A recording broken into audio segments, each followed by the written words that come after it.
ድህነት በኃጢአት ምክንያት እንደሚታጣ የማቴዎስ ዮሐንስ ወንጌል ምዕራፍ 15 ላይ ከግንዱ የተለየ ቅርንጫፍ ይቆረጣል፣ ፍሬ የማያፈራ ቅርንጫፍ ይቆረጣል። ፍሬ የመንፈስ ቅዱስ ፍሬ ወይንም ደግሞ የመንፈስ ፍሬዎችን የማያደርግ ሰው የእግዚአብሔር መንግስት እንደማይወርስ ገላትያ ምዕራፍ 5 ላይ ይናገራል።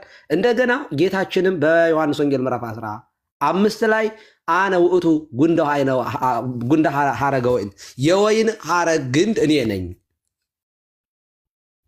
አነ ውእቱ ጉንደ ወይን፣ የወይን ግንዱ እኔ ነኝ። ፍሬው ቅርንጫፎቹ እናንተ ናችሁ። በእኔ ሳላችሁ ፍሬ ባታፈሩ ትቆረጣላችሁ ብሎ ያስተማረን እሱ ነው። ፍሬ የተባለው መልካም ስራ፣ በጎ ስራ ነው። ጌታችንም በማቴዎስ ምዕራፍ 5 ላይ ብርሃናችሁ በሰው ሁሉ ፊት ይብራ፣ መልካሙን ስራችሁን አይተው በሰማይ ያለው አባቴን ሰዎች ሁሉ እንዲያከብሩ ብሏል። ስለዚህ መልካም ብርሃን የተባለው መልካም ስራ ነው፣ በጎ ስራ ነው። በብርሃን ሳላችሁ የብርሃን ስራ ስሩ አለ። በቀን ሳላችሁ የብርሃን ስራ ስሩ። ምክንያቱም በክርስቶስ ካለን በክርስቶስ ካመንን መልካሙን ስራ ማድረግ አለብን። አለበለዚያ የጨለማ ስራ የምንሰራ ከሆነ የብርሃን ልጆች የክርስቶስ ሳንሆን የጨለማው የዲያብሎስ ልጆች ነን ማለት ነው። ስለዚህ በኃጢአት ምክንያት ድነት ይታጣል፣ ድነት ይታጣል። ይሄንን ማን አለ? ራሱ ቀለሜ ከፍቶ። ስለዚህ ዋንስ ሴቭድ ኦልዌይስ ሴቭድ ምንድን ነው? ይሄ የድሪቶ ትምህርት ከመጽሐፍ ቅዱስ ውጭ የሆነ ጥቅስ የሌለው ምንድን ነው ይሄ? ለመሆኑ 5 ሶላዎች መጽሐፍ ቅዱሳውያን ናቸው? አይደሉም። አንዱም መጽሐፍ ቅዱስ ብቻ የሚለው መጽሐፍ ቅዱስ ውስጥ የለም። እግዚአብሔር ይስጥልኝ። እንደውም ዲያቆን ዘማርያም መጣ። በቃ እሱ ይቀጥላል። መጽሐፍ ቅዱስ ብቻ የሚል መጽሐፍ ቅዱስ ውስጥ የለም። አንድም ቦታ ምዕራፍ ቁጥር የለውም፣ ጥቅስ የለውም። መዳን በእምነት ብቻ የሚል የለው። እንደውም እምነት ብቻ የሚለው ጋኔናዊ እምነት እንደሆነ ቅዱስ ያዕቆብ ይናገራል። እስኪ 5 ሶላዎችን መጽሐፍ ቅዱስ ጥቅስ ጠቅሶ እነዚህ ሶላዎች መጽሐፍ ቅዱስ ውጭ፣ በነገራችን ላይ መጽሐፍ ቅዱስ ብቻ ብለው እያመኑ መጽሐፍ ቅዱስ ብቻ የሚለው ግን የለም መጽሐፍ ቅዱስ ውስጥ። በጣም የሚገርም ነገር እኮ ነው። ስለዚህ አሁን ጥያቄው ድህነት አይታጣም ብሎ በኮንፊደንስ መመስከር የሚችል ጴንጤ ይግባ። ድህነት አይታጣም ብሎ የሚያምን ማለት በኃጢአት ድህነት አይታጣም፣ ዋን ሴቭድ ኦልዌይስ ሴቭድ ትክክለኛ ትምህርት ነው የሚል ይግባና ይሞግት። ካልሆነ ግን በተረት ባሸዋ ላይ ቤት አይቆምም። ነፋስ እስኪነፍስ ጎርፍ እስኪወርፍ ድረስ የሚቆይ ነው። የኢትዮጵያ ፕሮቴስታንቶች እውነት ለመናገር አውሮፓውያን ተንደው አልቀዋል። እኔ ፕሮቴስታንቲዝም የጭድ እሳት ነው። የጭድ እሳት ይኸውላችሁ፣ የጭድ እሳት ቦግ ይላል እና ቶሎ በቃ ይቀጣጠላል። ወዲያው ግን ለፍም እንኳ ይሄ የሚዳፈን ነገር እንኳ የለውም፣ አመር ነው የሚሆነው። አውሮፓን በዚህ በ200-300 ውስጥ ጥልቅልቅልቅ አድርጎ የነበረ የፕሮቴስታንት እምነት ዛሬ ሹልክ እያሉ እንደዚያ ዮሐንስ ወንጌል ምዕራፍ 8 ላይ እንዳለችው ከሳሾች ሴቷን እንደከሰሱት ሹልክ እያሉ እኛ እኮ ነን ቸርቻችን። እኔ አሁን ያለሁበት በነገራችን ላይ እኛ የገዛ ነው ህንፃ ቤተክርስቲያን የፕሮቴስታንቶች የነበረ ነው። እየዘጉ ነው፣ እየተዘጋ ነው። አውሮፓውያን በሙሉ እየተመታ ነው። ኢትዮጵያ ውስጥም ቦግ ብላለች። በዚህ በ40 ዓመት ውስጥ ቦግ ያለች የጴንጤ እንቅስቃሴ ያለች። አሁን ግን እነዚህ ጩፋ እያጠፏት ነው። እውነት እየተገለጠ ነው። ኦኬ። ስለዚህ ቦግ ብሎ እንደው ዝም ብሎ የሚመስል ነገር ስላለ እውነት ነው ማለት አይደለም። ኦርቶዶክስስ ለሺህ ዘመናት ያው ነቅነቅ የለም፣ መናወጥ የለም። ትምህርቷ ኮንክሪት ነው፣ በአለቱ ላይ እየተመሰረተ ነው። ስለዚህ ጸንታ ለዘላለም ትኖራለች። ሞቅ ደመቅ ወይ ይሄ የሚቀዘቅዝ ለብ የሚል አንድ ለብ የሚል አንድ የሚቀዘቅዝ ትምህርት የላትም። ደምረው መጣ ቀሲስ ሊበኩሉ ሄደ። ምንም አይነት ምንም ስሜቷ የሚጎዳ አይደለም ኦርቶዶክስ እውነት ለመናገር ምንም። ስትመጣ ግን እልል ብላ አቅፋ እንደ ልጅ መመለስ ያስደስታል። ምክንያቱም ቤተክርስቲያን የክርስቶስ ልብ ያላት ናት፣ አካሉ ናት። ስለዚህ የጠፋ ሰው ያሳዝናታል። ሲመለስ ደስ ብሏት በጭብጨባ በእልልታ በዝማሬ ትቀበለዋለች። ነገር ግን አንድ ሰው እምቢ ብሎ አምጾ ከቤተ ክርስቲያን ከወጣ ግን ነጠላ ዘቅዝቃ እሪ የምትል ቤተክርስቲያን አትጎልም። የሆነ ሰንበዲ ስለመጣ አትሞላም፣ የሆነ ሰንበዲ ስለሄደም አትጎልም። ኦኬ። የሚጎል የሚቀነስ የሚጎድል አካል ክርስቶስ የለውም። ሙሉ ሁሉ በሁሉ የሆነ አካል ቤተክርስቲያን ነው ያለችው። ስለዚህ አንድ ሰው ሲወጣም ሲገባም ደስታውም ወይንም ደግሞ መከራውም ለራሱ ነው። እንጂ ቤተክርስቲያንን የሆነ ሊሞላ ይህ አባልነት አይደለም፣ ይሄ ፖለቲካ አይደለም። ስለዚህ ዛሬ በቤተክርስቲያን ውስጥ ያላችሁ ሰዎች እንኳን ደስ አላችሁ፣ ራሳችሁን አተረፋችሁ፣ ራሳችሁን አዳናችሁ። አይ እኔ ጭፈራ ይሻለኛል፣ ክህደት ይሻለኛል፣ ዓለማዊ ምኞት ይሻለኛል ካላችሁና ከወጣችሁ ግን ያው ቤተክርስቲያን እንደሞላች ምንም ነገር ምንም ጠጠር ያክል ወይንም ምንም ጥጥም ያክል እንኳን ሚዛን ሳይጎልባት ትቀጥላለች ቤተክርስቲያን። ለእኛ ብሎ የሚመጣ ሰው የለም። እኛን ለመጉዳት ደግሞ የሆነ ሰው ቢወጣም ደግሞ እኛ እንጎዳም። ከኛ የሚጠበቀው ወንጌልን ለፍጥረት ሁሉ በትክክል መስበክ፣ ሳይዋሹ ሳይቀላቅሉ፣ ያለ ኑፋቄ ያለ ጥርጥር እምነትን በትክክል መግለጥ ነው። ከኛ የሚጠበቀው ይህንን ነው። ኦኬ ዘይፈቅድ ይትለወኒ የሚወደኝ ይከተለኝ ያለ የሚወደው ይከተለዋል። 10 ለምጻሞች ነጽተው አንዱ ተከተለው። ይሄ የተለየ ሳምራዊው። ሌሎቹ የታሉ? በቃ ይመለሱ። ጌታችን ተፈውሻችሁ አድኛችሁ እንዴት 9 ትተውኝ አንተ ብቻ አላለም። ኳሊቲ እንጂ ኳንቲቲ በእኛ ቤት አይሰራም። በቤተ ክርስቲያን ውስጥ ኳሊቲ ነው የሚያድነው፣ ጥራት ነው የሚያድነው። ኦኬ ክርስቶስን መምሰል እንጂ የሚያድነው ስለተግተለተልክ ይሄ ቁጥር ስላበዛ አይደለም። 3 ዓመት አስተምሮ 120 ቤተሰብ ነው ሐዋርያት ይዘው የቀጠሉት።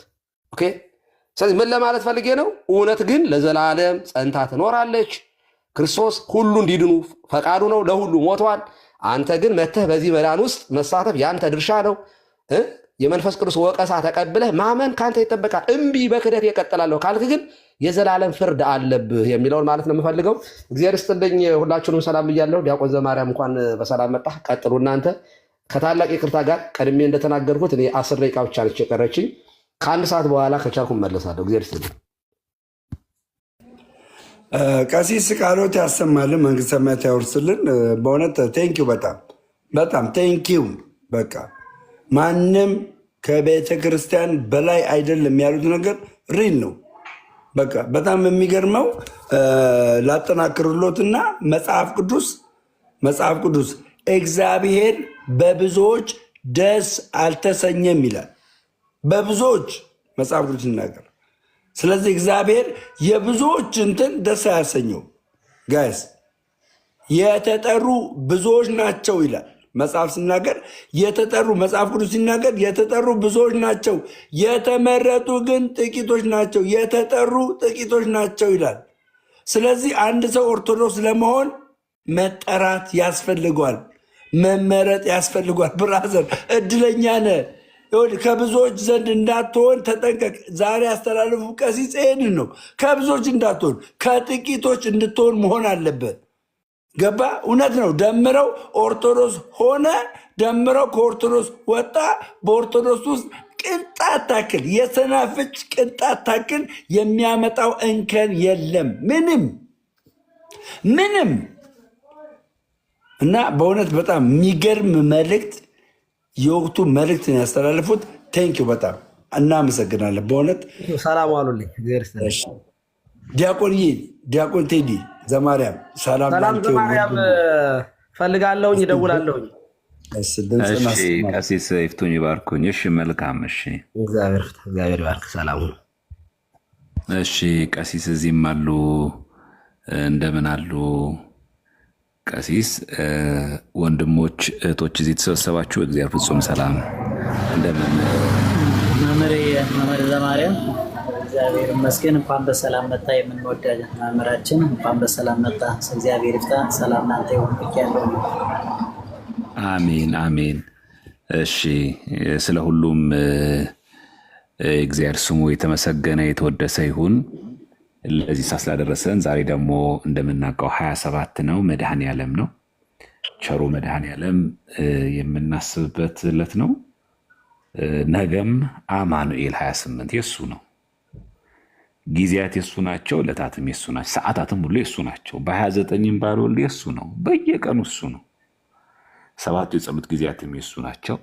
ደቂቃዎች፣ ሰከንዳት፣ ማይክሮም ከዛም ባነሰ ብንሰነጣጠቃቸው ወደ ታችን ብንወርድ ጊዜያት የሱ ናቸውና ለዚህ ስላደረሰን የእግዚአብሔር ስሙ የተመሰገነ ይሁን ለማለት ነው።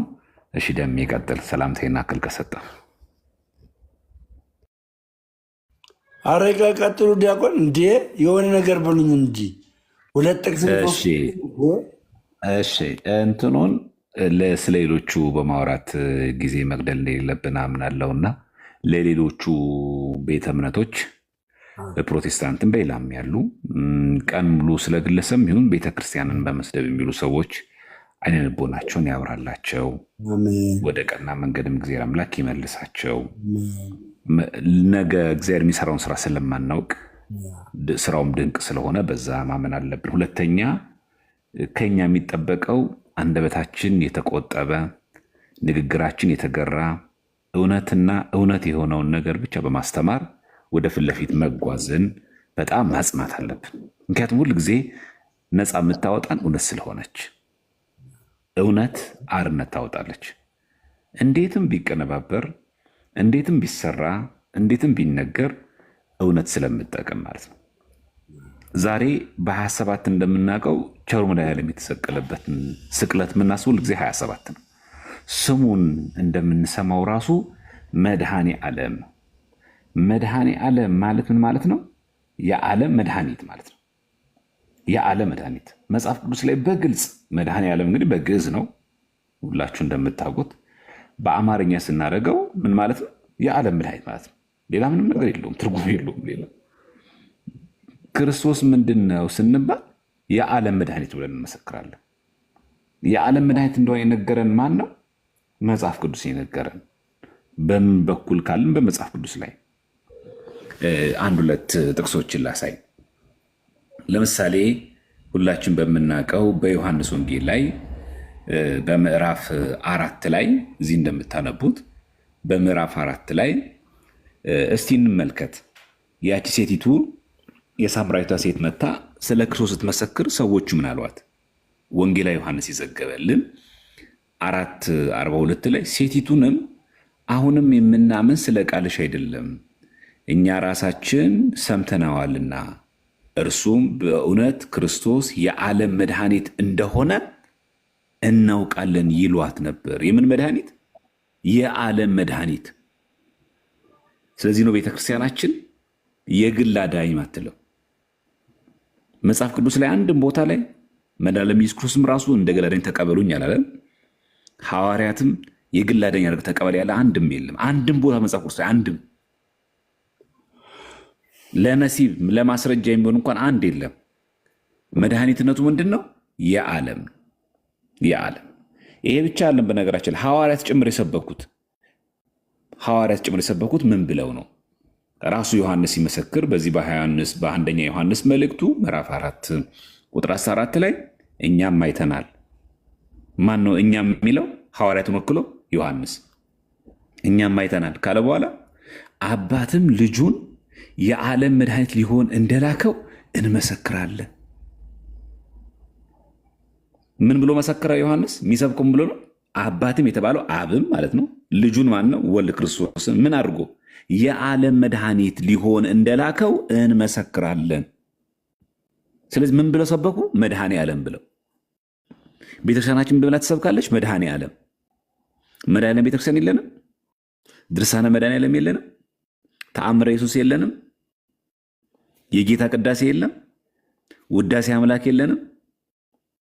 ብዙ ሰዎች የሚያውቁት ቅዳሴ ማርያም ብቻ ነው። ቅዳሴ ጊዜም አለ፣ የጌታ ቅዳሴም አለ። ውዳሴ ማርያም ብቻ አለም ያለ፣ ውዳሴ አምላክም አለ። ተአምረ ማርያም ብቻ አለም ያለን፣ ተአምረ ኢየሱስም አለ። ግብረ ሕማማት ተመልከቱ። ሕማማቱን የእሱ መከራውን የሚናገር መጽሐፍ፣ በሚስጥርም በይዘትም እጅግ በጣም ትልቁ መጽሐፍ ግብረ ሕማማት ነው። አጠቃላይ የሚያወርሰው ነገረ ክርስቶስ ነው። ለምን?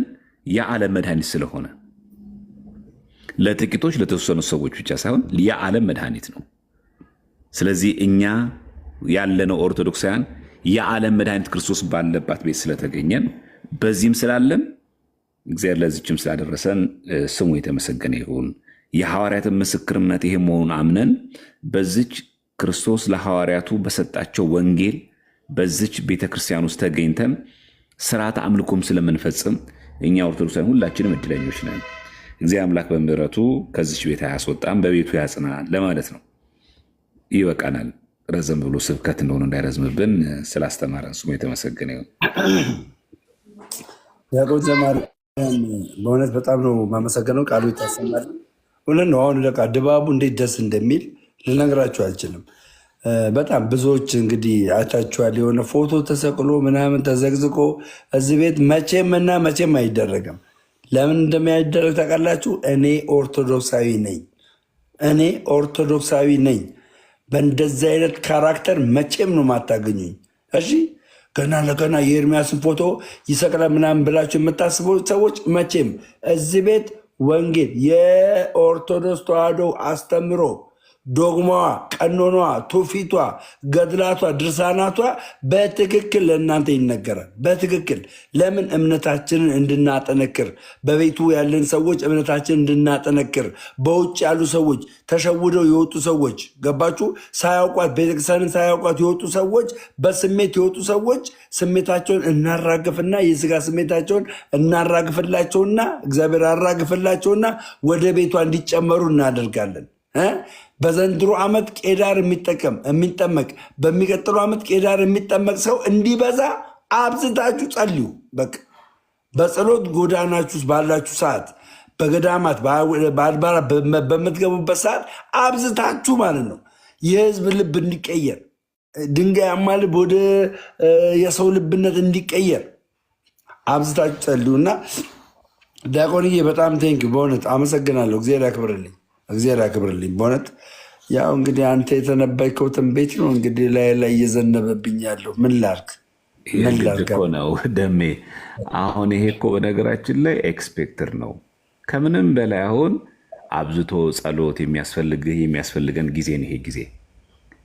ለምን ትልቁ ተከላካይ ትልቁ ምላሽ የሚመልስ በቀልን በክፉ ወሬ የሚያወሩብኝን ብሎ ዳዊት እንደተናገረ የሚይዝ እግዚአብሔር ነው። የሚረግሟችሁን መርቁን የተባልነው፣ ለሚረግሟችሁ ደግሞ አንደበትህን ስለህ በሚገባ አፉን አስይዘዋል የተባልነው እንኳን ለሚጠይቋችሁ መልስ ለመስጠት የተዘጋጃችሁ ሆኑ። ለሚጠይቋችሁ ስደቧችሁ ሳይሆን መልስ ብንጠየቅ መልስ፣ የሚሰድቧችሁን የሚረግሟችሁን መርቁን የተባልነው። ስለዚህ ይሄ በጣም አንዱ የወንጌል አካል ነው የሚጠበቅም ጭምር ስለሆነ ዋናው እዚህ ጋር ቅድም መግቢያ ላይ እንዳልኩት አንደበታችን በጣም መቆጣጠር አለብን። በጣም እጅግ እኔ አንደበታችን ብቻ አይደለም የምንዝናናበት ወተን ሆቴልም ሆነ ሻይ ቡና የምንጠቀምበት የምንወጣበት ወደ ውጭ በጣም ጥንቃቄ የተሞላ ይህን ሁሉ ማድረግ አለብን። ሰዎች በተለያየ መንገድ ሚስፕረዘንት ሊያደርጉ ይችላል። በተለያየ መንገድ ማለት አቀናብሮ ጭምር ሊወጣ ይችላል። ስለዚህ ሁል ጊዜ ደሜ አሁን ከማናቸውም በላይ አይን ውስጥ ያለ የሚፈለገው ምንድን ነው? እነሱ ሰዎች ናቸው። ነገም ቢድኑስ እንጠለዋለን። ለአንተ ያሳየነውን እኮ ደስታ ለእነሱ ማሳየታችን እኮ አይቀርም ቢመለሱ። ግን የኛ አሁን ጠላታችን ማነው? ዲያብሎስ ነው። ምንድነው ዲያብሎስ ፍላጎቱ? ደሜን ጥሎ አሰናክሎ የሆነ ነገር አሸብሮ ምናምን አወናብዶ ማሳትና ማጥፋት ነው። ጠላት ሰይጣን ብቻ እንደሆነ አስብ። ከግለሰቦች ለብቻ አይንን አውጣ አንሳ ከዛ ላይ በቃ የኛ ጠላታችን ዲያብሎስ ብቻ ነው። ምርጫው ደግሞ ያለው አንተ ጋር ነው። ምን የሚል እግዚአብሔርን እሺ በሉት ወደ እናንተ ይቀርባል፣ ሰይጣንን እምቢ በሉት ከእናንተ ይርቃል። አለቀ። እኛ ከዚህ ጋር ጠላታችን ሰይጣን ብቻ ነው። ለዚህ ነው ኦሆ በልዎ ለእግዚአብሔር ወንቤ በልዎ ለጋኔን ነው የሚል። በቃ እግዚአብሔርን እሺ በሉት ወደ እናንተ ይቀርባል፣ ስንታዘዘው ትእዛዙን ስንጠብቅ። ሰይጣንን እምቢ በሉት ምን የሚል ሰድቤ ልስደብህ ሲለን እምቢ፣ አብሽቄ ላብሽቅ ሲል እምቢ፣ ተናግሬ ላናግር ሲል እምቢ። በቃ እኛ እምቢ ነው ለዲያብሎስ ነው፣ ለሰይጣን ነው። ስለዚህ ክፉ ቃል ባንመለስ፣ ቅድም እንዳልኩ ፎቶ መዘግዘግ፣ ርዕስ ሰጥቶ ስለነሱ ማውራት አያስፈልግም። እኔ እንደው እንኳን በኋላ ባናነሳቸው እመርጣለሁ። በቃ ባናነሳቸው። ለምን ቦታ እንሰጣቸዋለን? እኛ የሚሰበክ ወንጌል ይዘን ስንት ሚስጥርና ትርጉም ያለ ቤተክርስቲያን ውስጥ ቁጭ ብለን አይለጠፍ እዚህ ግንባራችን ላይ አይደለ? እንተዋቸውና እንሂድ። ክህደትና ውሸት ሲኖር ልክ ቀሲዲ በኩሉ እንዳደረጉት ቪዲዮቸው ምኖችን እያዩ ማጋለጥ አለቀ። ከዚ በኋላ መተው። ብሽሽቅም አያስፈልገንም፣ ስድብም አያስፈልገንም። ስራችንም ተግባራችንም አይደለም። ከዚህ ከአሁን በኋላ በዛ መንገድ አሁንም ከዚህም በበለጠ ሊመጡ ይችላሉ። ቀድመው ብያለሁ። ከዚህም በበለጠ ሊመጡ ይችላሉ። የአካል ጥቃትም ሊኖር ይችላል፣ የስድብም ሊሆን ይችላል፣ የስነ ልቦና ሊሆን ይችላል። ሲያልፉም የብሔር ሲያልፉም የኢኮኖሚ ማይመጡበት ጉድጓድ የለም። በቃ ብቻ በምንም ነገር ቶርች አድርጎ ማሸማቀቅና ከሚዲያ ላይ ማጥፋት። ይሄ የዲያብሎስ ስራ፣ የግለሰቦቹ አይደለም ነገር እንዲህ የሚያደርገው ዲያብሎስ። ኦርቶዶክሳዊም ቢሆን በነገራችን ላይ ፕሮቴስታንት ምናምን ስለሆነ አይደለም እንደዚህ የምናገር። ኦርቶዶክሳዊ ሆኖ እንደዚህ የሚያደርግ ሰው ካለ ራሱ ይሄ ከእግዚአብሔር ወገን የሆነ አይደለም።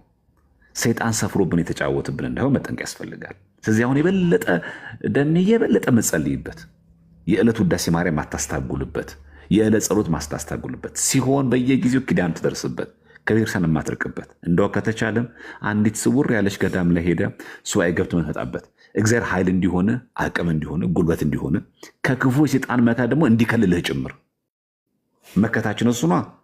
የእኛ ሪፐብሊካን ጋርዶች መላእክት ናቸው። የእኛ ጠባቂያችን እግዚአብሔር ነው።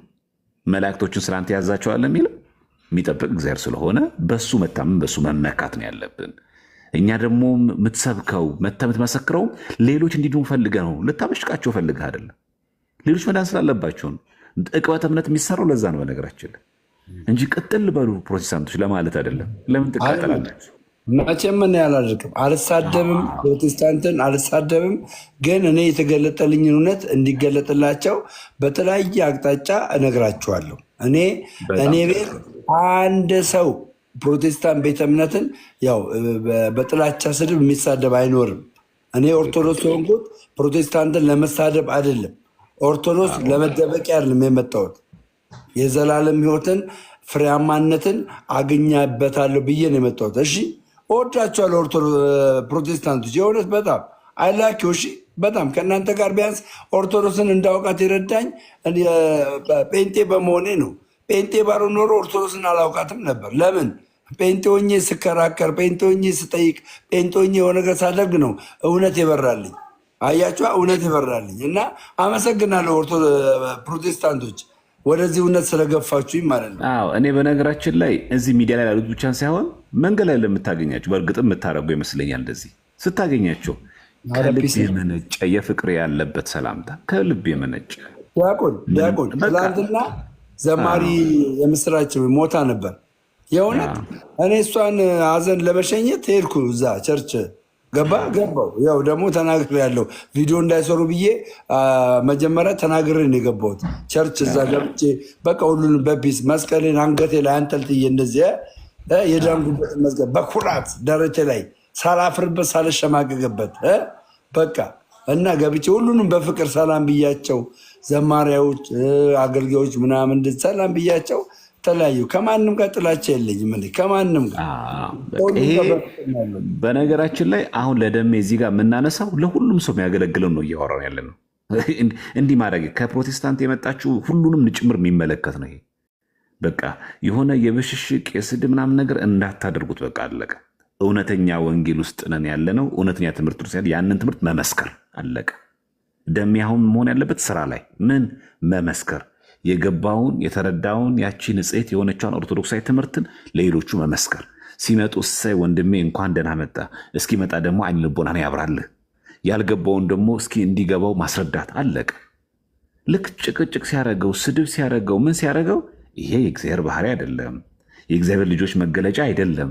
አንተ ከዲያብሎስ ወገን ውግድ። አንተ ልክ ሚካኤል ቅዱስ ሚካኤል ሰይጣን እንዳለው ጌታ ይገስጽህ እንዳለው አንተ ጌታ ይገስጽህ። ስድብ ከአፍህ አይውጣ። በቃ በፍጹም ክርስቲያናዊ ህይወት እውቀቱ ብቻ ሳይሆን ህይወቱም ጭምር መገለጥ አለበት እዚህ ጋር። ስለዚህ ደሜ ከበረከቱ እያካፈለ ነው። ይህንን በትዕግስት ይህንን በአኮቴት መቀበል አለብህ። በአኮቴት ግን ታዲያ በጣም ማስተዋል የሚገባ ብዙዎቻችን እንደ እርግብ ብቻ የዋሁኑ ግን አላለንም። እንደ እባብ ደግሞ ልባም ሁኑ ብሎናል። ሁለት ነገር አብረዋል። ብዙ ጊዜ የዋህነትና ጅልነት ቂልነት ይለያያል። የትም ቦታ በጠራን ማንም ሰው ላይ መታደም፣ ምንም አይነት ስልክ እያነሱ የፈለጉትን ነገር ማውራት፣ ምንም አይነት ዝም ብሎ መንዘባረቅ ተገቢ አይደለም። እንደ እርግብ የዋህ ሁኑ ካለ በኋላ እንደ እባብ ደግሞ ልባም ሁኑ። ሁለት ነገር አለ፣ ልባምነትና የዋህነት። ይሄ ነው መንፈሳዊነት ማለት። የዋህነት ብቻ እንደ እርግብ በቂ አይደለም። ልባም መሆንም ብቻ በቂ አይደለም እንደ እባብ። ሁለቱንም አስተብሮ መያዝ ያስፈልጋል።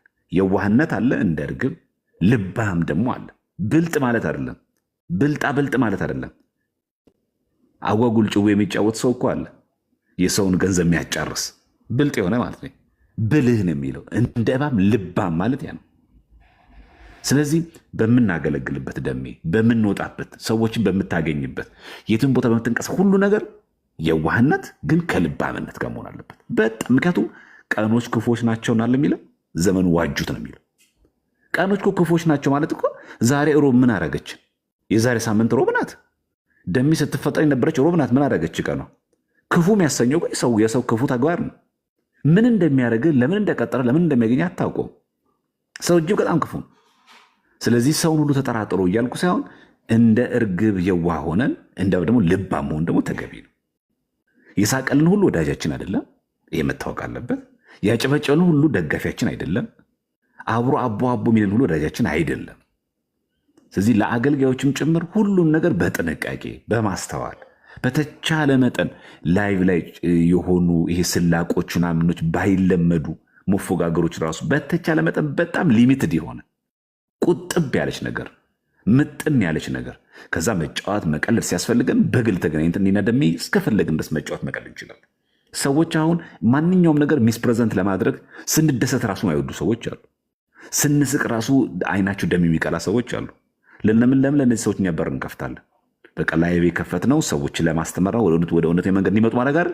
ያችን መልእክት አስተላልፈን ወደዚህ ማምጣት ይጠበቅብናል እና ሁሉ ትኩረታችን በፍቅር ይሁን።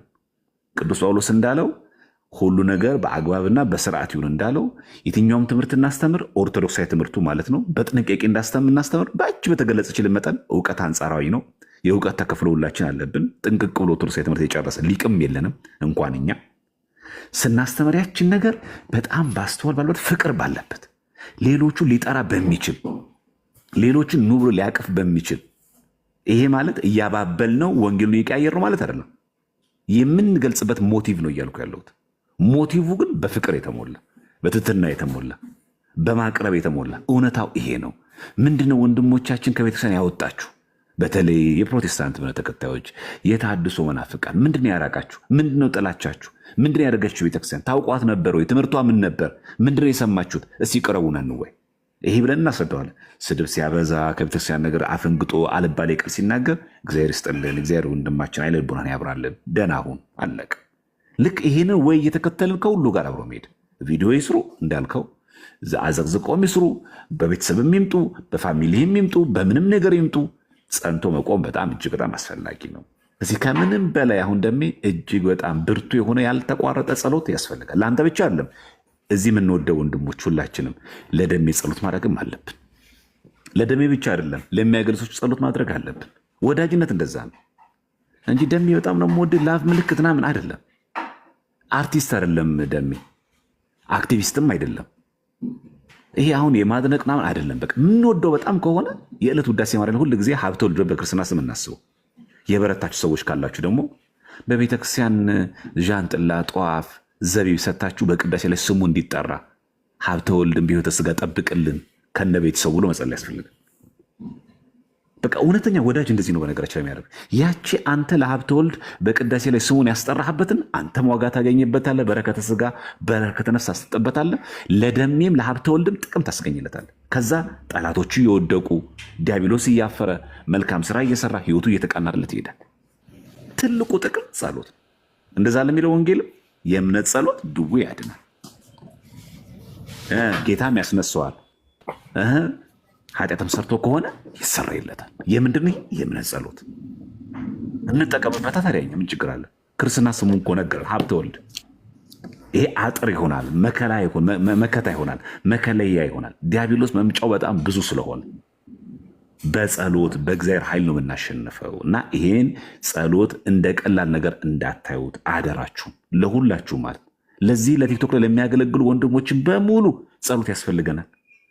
እንዴ ጳውሎስ እንኳን ክርስቶስ እንደሚመስል አንተን የምሰለው ያለ የቃሉን ደጅ ይከፍትልኝ ስለኔ ጸልዩ ያለ ያን የመሰለ ሐዋርያ እስከ 3ኛ ሰማይ ድረስ የተነጠቀ ሐዋርያ የቃሉን ደጅ ይከፍትልኝ ስለኔ ጸልዩ ካለ እነዘ ማርያም ምን ማውራት እንዳለባቸው አስቡት። እንግዲህ እዚህ ጸሎት ትልቅ ዋጋ ነው። ስለዚህ በጣም የምትወዱ ሰዎች መውደጃ መገለጫችን እወድሃለሁ የሚለው ቃል ከመጠቀም በጣም ትልቁ የሚበልጠው ያንን ሰው በጸሎት ማሰብን እናበርታ። ለደሜ አሁን ከምንም በላይ ጸሎት ኃይል እንዲሆነው ነው፣ አቅም እንዲሆነው፣ የቃሉን ደጅ እንዲከፍትለት፣ ጉልበት እንዲሆነው፣ እንዲያጸናው፣ መከራው የሚሸክምበት ጫንቃ እንዲሰጠው ራሱን ክዶ መስቀሉን እንዲሸከም እንዲያደርገው አሁን የሚጠብቀው ማን? የእግዚአብሔር ኃይል ያስፈልጋል። ስለዚህ የምንወደው ሁሉ በክርስትና ስም እናስበው በጸሎታችን። ይሄ እግዚአብሔር አምላክ ያንን ነገር አይቶ ያበረተዋል። ጴጥሮስ እስር ቤት ሲታሰር የሐዋርያት ምዕራፍ 12 ላይ ምን ይደረግ ነበር? በዝግ ቤት ሌሎቹ ደቀ መዛሙርት ይጸልዩ ነበር። አይ ጴጥሮስ እኮ ነው የበጎችን ጠብቅና ምን የተባለ እኮ ጴጥሮስ ነው፣ ችግር የለም ቢታሰር እግዚአብሔር አለ ለትሎ አልተውትም። በዝግ ቤት ጸሎት ይደረጋል። ጴጥሮስ እኮ ነው፣ ሐዋርያ ነው እኮ፣ በእድሜ ትልቁ ነው። ግን አይ ጴጥሮስን የመሰለ ምን ጸሎት ያስፈልገዋል አልተባለም። እስር ቤት የታሰረው ወንጌልን በመስበኩ የእግዚአብሔር መልአክ ሌሊት መጥቶ አወጣው። ግን ምን ያደርጉ ነበረ? በዝግ ቤት ሆኖ በጸሎት ይተጉ ነበር። ስለዚህ ጸሎት የማያስፈልገው ቅዱስ የለም። ጸሎት ያላስፈልገው ሐዋርያ የለም። እንግዲህ ለገና ቅዱስ ጴጥሮስ እንደዚህ ከሆኑ እኛን ደግሞ ምን ያክል እርዳታና ጸሎት እንደሚያስፈልገን አስቡት። እና ደሜ የበለጠ ልትበረታ ልጠነክር ይገባል። ሁሉ ነገር ግን በማስተዋል በጥበብ በጥንቃቄ እያንዳንዷን በጥንቃቄ ማድረግ ተገቢ ነው። ምክንያቱም አይን ውስጥ ስለገባ ሰዎች እያዩ ስለሆነ እያደመጡ ስለሆነ ብዙ ሰዎች ደግሞ ምንድነው ደሜ የገባው እውነት ነው ደግሞ ወደ ልባችን መልስ ሰዎች አሉ። አሁን እኮ ፈራ ተባያሉ ያሉ ሰዎች እኮ አሉ። ደሜ ግራ እየገባቸው እንደ ደሜ ልወስን አልወስን በወስን ምን ይሆን የሚመጣብኝ ይሆን? ይህን ውርጅብኝን እችለዋለሁ፣ ስድቡን እችለዋለሁ፣ መነቆሩን መገለሉን እችለዋለሁ። እዛኛው ቤት ማለት ነው። እዛኛው ቤት ኦኬ። አዎ። እና የሆነ ግራ የገባቸው ሰዎች አሉ። ይሄ ማሰብ አለብህ። ልክ እዛ ውስጥ ሆነው ነው ያሉት። እና ብመጣ ከዛ ልክ እንደ ደሜ ብመለስ ይህንን ውርጅብኝና ስድቡን እችለው ይሆን? እቋቋሞ ይሆን? ከዛ አንተ አሁን የምታሳየው አርአያና ህይወት እነሱ ምን ያደርጋቸው መሰለ? ያጸናቸዋል። ዋው ለካ ደሜ ያን ሁሉ ዱላ እኮ ችሎ ጸንቶ የለ ለምን ያልጸነው አይታል። ከዚህም ጭምር ይማራሉ። ከምትናገሩና ከምታስተምረው ብቻ አይደለም፣ ይህንን ፈተና በምትቋቋምበት ማለት ነው። የሆነ መካ ደርሰው ስታላዘን እነዛም ወረ በስመ አብ ይቅርብኝ ችየው ዜ ኑሮ የሚሉ ሰዎች አሉ። በጣም ብዙዎች በሼም ያሉ እኮ ሰዎች አሉ። መመለስ ፈልገው እውነታው ገብቷቸው ግን አላ ብዙ አለ ጫና ብዙ አሉ። አሁን ዘርዝረን እዚህ ማንገልጻቸው በፋሚሊ በለው በእርዳታ በለው በተለያየ ሳይኮሎጂካሊ የተያዙ ሰዎች አሉ።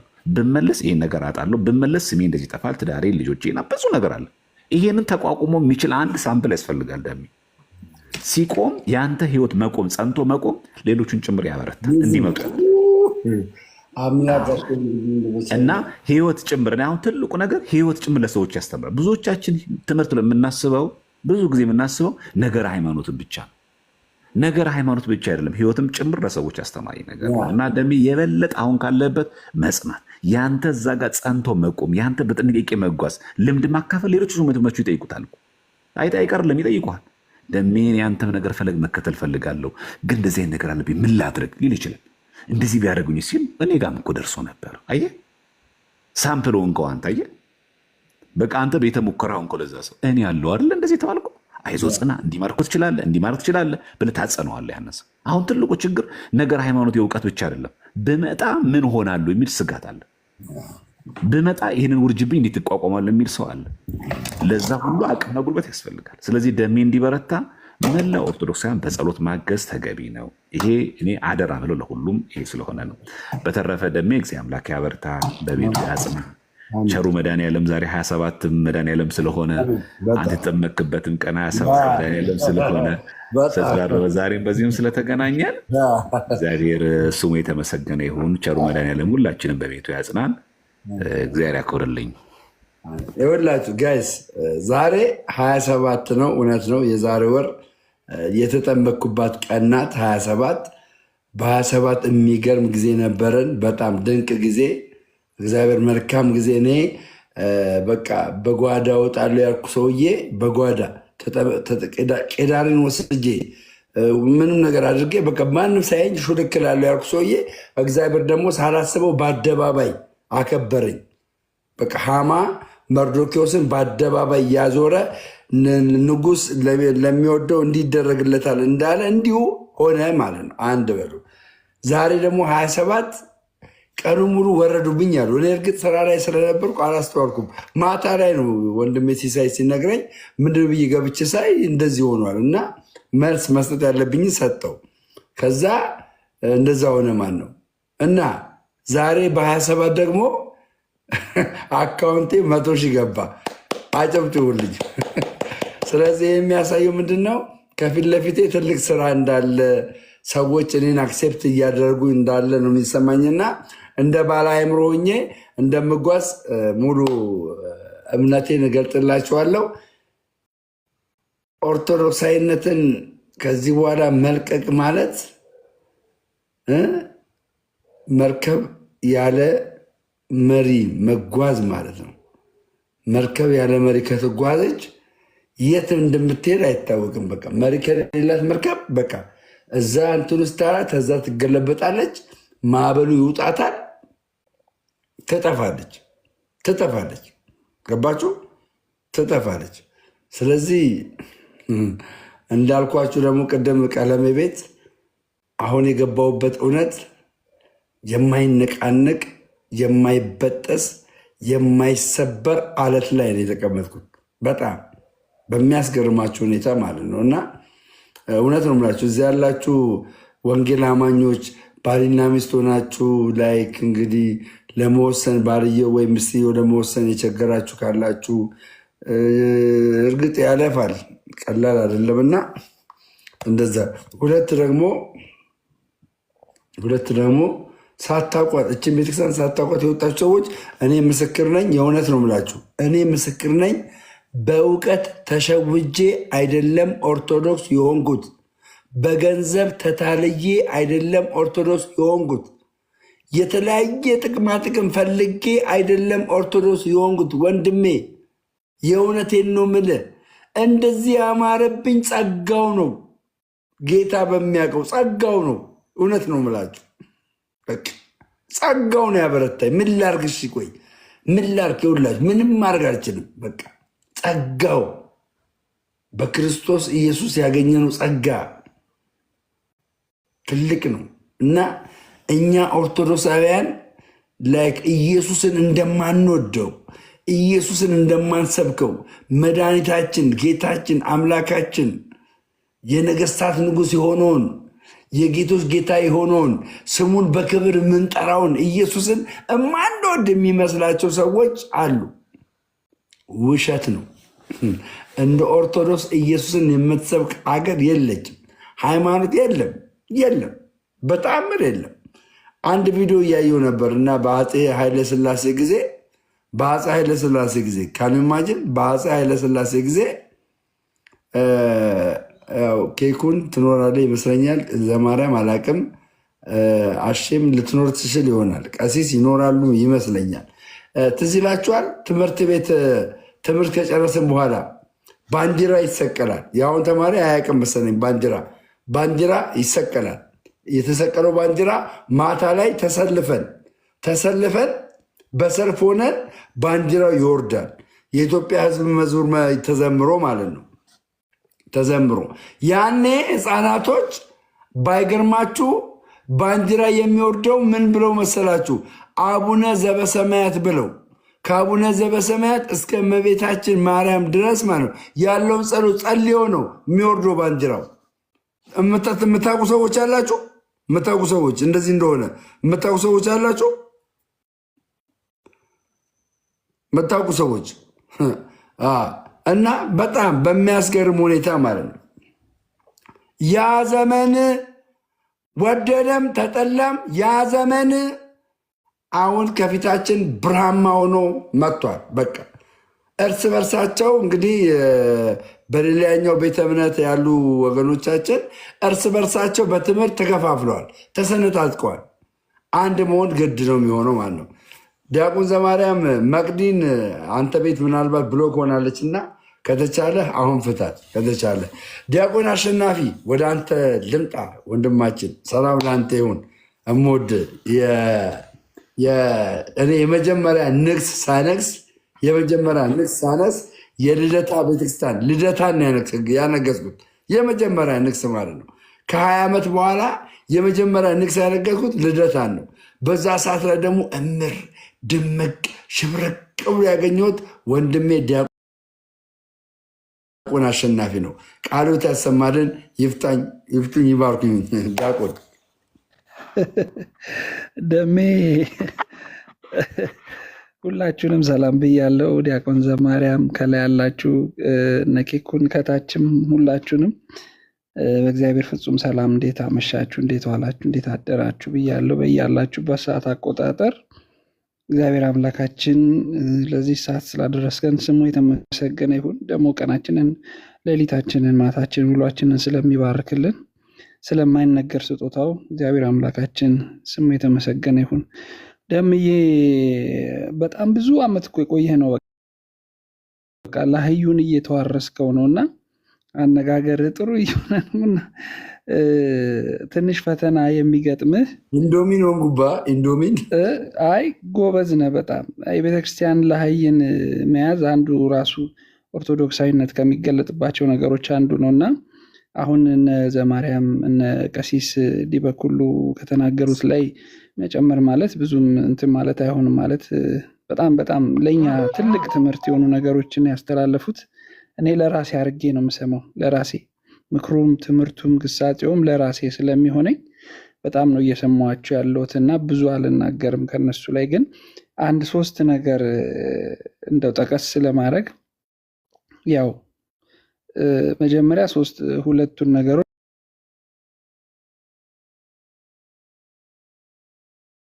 እንኳን አደረሰ እልሃለሁ። ለ100,000 ፎሎወርስ እንኳን አደረሰ። ለ27 ለዛሬ ወራዊ የሆነ አንደኛ ወርህን ለማክበር እንኳን አበቃ። ደግሞ ሶስተኛው ለሽልማት እንኳን አበቃ። ክርስቲያን የኦርቶዶክሳዊ ሽልማቱ ይሄ ነው። መከራው ነው፣ ስድቡ ነው። ዋጋችን ይሄ ነው። ከኛ በላይ እነ ኬኩን መናገር ይችላሉ። አሁን ኬኩን ለዚህ ትልቅ አስተማሪ ነው። እስቲ ኬኩን ማን ነው ገንዘብ የሸለመው? እስቲ ኬኩን ማን ነው ልብስ የሸለመው? እስቲ ኬኩን ማን ነው ገንዘብ ምንም የሸለመው? ሽልማቱ ስድብ ነው። የኬኩን እንደምታየው እስከዛሬ የመጣ አትታማማ። ኦርቶዶክስ የትኛው ቄስ ነው ገንዘብ ሰጥቶ አንተን የሚያመጣ? የሰው ችግር የለባት፣ የትምህርት ችግር የለባት። እና ኦርቶዶክስን በዚህ ማማት በራሱ ውድቀት ይመስለኛልና ይልቅ የሚከተል ሽልማት ስድብ ነው፣ የሚከተል ሽልማት መስቀልን መሸከም ነውና ይህንን ገና ብለህ ለማየት ትንሹ ጥቂቱን ለማየት ስላበቃ እግዚአብሔርን ተመስገን ማለት አለብህ። በቃ ይሄ ነው ዋጋ። ኦርቶዶክሳዊነት ይሄ ነው ዋጋ። ሌሎችም ከውጭ ያሉትም ሰዎች ዋጋችሁ ይሄ ነው። ግን ይሄ ዋጋ በሰማይ ትልቅ ሽልማት አለው። ክርስትናም ይሄ ነው። የገባውም ሰው ይሄ ነው የሚገባው ብዬ አስባለሁና እንኳን ለዚህ አበቃህ ነው ምልህ። እነዚህ ሶስት ነገሮች ኦርቶዶክሳዊ አይን፣ ኦርቶዶክሳዊ ጆሮ፣ ኦርቶዶክሳዊ አንደበት ያስፈልጋል። ከውጭም ለመጣ ሰው እዚህም ላለ ሰው ይሄ አሁን ገና እየተዋረስከው ያለው ኦርቶዶክሳዊነት አሁን አለ። ለምሳሌ ሌሎች ፕሮቴስታንቲዝም ውስጥ ያሉት ፕሮቴስታንት ውስጥ ያሉ ሰዎችን በአንደበታቸው በአነጋገራቸው እንለያቸዋለን። ለምሳሌ ብዙ ኦርቶዶክሳውያን ተባረክ አይልህም የማንልበት ምክንያት አለ። ገብቷል? ይሄ የተሰጠው ራሱን የቻለ ማይረጋል ይህንን ቃል የሚያስተላልፍ በኦርቶዶክስ እሱን ወደፊት ስትሄድበት በደንብ ላህዩ እየተዋሃደ ይመጣል። ሌሎቻችን ውጭ ያለን ሰዎች ደግሞ እንደነደሜ ለመጡትን ሰዎች በኦርቶዶክሳዊ ጆሮ ነው እንጂ ልንሰማቸው የሚገባው ልክ ፕሮቴስታንት እንደሆኑ አይደለም ልንሰማቸው። እኔ ትላንትና አንድ ሰው ታዝብ ያለው አንድ ልጅ እንደው በቅናት ተነስቶ ያላልከውን እንዲህ አለ ምናምን ብሎ እንዲያውም አንተ ከኦርቶዶክሳውያን በላይ ነበር ስትፈተፍተው የነበረው እስኪ ገርመኝ ድረስ ማለት ነው። ያንን አነጋገርህ በቃ ኦርቶዶክሳዊ ሊናገረው የሚገባውን ነገር ነው ያወራው። ግን ያ ልጅ በስተት የሰማህ አንተን እንደ ፕሮቴስታንት አድርጎ ነው የሚሰማ። ያን አይደለም። እንደ ኦርቶዶክሳዊ ጆሮ ሊኖረን ይገባል። እኔ ኢየሱስ ጌታ ነው ስልና አንድ ጴንጤ ኢየሱስ ጌታ ነው ሲል ይለያያል። እኔ ኢየሱስ ጌታ ነው ስል እዚህ ያለ ኦርቶዶክስ እንደሆንኩኝ ምን ማለት እንደፈለኩ ያቀኛል። ከምን ተነስቼ ይሄን እንደምል አንድ ጴንጤ ኢየሱስ ጌታ ነው ሲል ግን የትኛውን ኢየሱስ ብለን እንጠይቋል። ስለዚህ በዚህ አይነት ሁኔታ ከተግባባን ኦርቶዶክሳዊ አይን፣ ኦርቶዶክሳዊ ጆሮ፣ ኦርቶዶክሳዊ አንደበት ከተዋሃደን ማንም ሊፈነቅለን፣ ማንም ሊያንገራግጨን፣ ማንም ሊጥለን አይችልም። የምንደገፈው የቤተክርስቲያን አምላክ ኢየሱስ ክርስቶስ ላይ ነው፣ ሰው ላይ አይደለም። የምናየው የቤተክርስቲያን አምላክ ኢየሱስ ክርስቶስን ነው፣ የምንሰማውንም የእሱን ቃል ነው። ያ ከተዋሃደን የትም ማንም ሊነቀንቀን አይችልምና ይሄ እየተዋሃደ አሁን ኬኩን በጣም ተዋህዶ ታያለሁ ረዘም ያለ ጊዜ ስለነበር አሁን አንተ እንዲያውም በጣም ፈጥነሃል። በጣም ጥሩ ነገር ላይ ነው ያለው እስኪ ገርመኝ ድረስ ማለት ነው። የማያውቅ ሰው ረጅም ጊዜ ኦርቶዶክስ ውስጥ የኖርክ ነው የሚመስለው እኛ ስለምናውቅህ ነው። ትላንት የማያውቅ ሰው ግን ይሄ ከጴንጤ የመጣ ነው አይልም። ቶሎ ነው እየለመድከው ያለው እና ይህንን በየዋህነት በትህትና በመጠየቅ አዎ ልክ ነው ተሳስቼ ይሆናል በማለት ይህንን ነገር እያረምከው ከሄድክ እየተቀበልከው ከሄድክ ለእኔ በጣም ጥሩ ነገር ላይ ነው ያለው። እግዚአብሔር ያስችልህ፣ እግዚአብሔር ያበርታ፣ እግዚአብሔር ይግለጽልህ። የበለጠውን ደግሞ እንድናይ እግዚአብሔር ፈቃድ ይሁንልን። አበዛው። እግዚአብሔር ይስጥልን። አመሰግናለሁ። መምህር ዲያቆን በእውነት እግዚአብሔር ቴንኪው እግዚአብሔር ይባርክልህ ነበር አይባልም ብላል እና ቴንኪው። ያው እየለምርኩ እመጣለሁ። እርግጥ አንዳንድ ቃላቶችን ቀኖና ስለሆነ ነው። በነገራችን ላይ ገባችኋለሁ። ስርዓት ስለሆነ ይሄ ጀስት ኦርቶዶክሳዊ ንግግራችን ራሱ አየህ ተቀመሞ ነው። ንግግራችሁ እንደ ጨው የተቀመመ ይሁን እያለ የሚናገረው ከዚህ የተነሳ ነው እና እንደዚህ አላስፈላጊ የሆኑ ንግግሮችን መናገር ያው እንትን ይላል እና አላቅም። እኔ ግን አንድ የበራልኝ እውነት አለ። ይህ የበራልኝ እውነት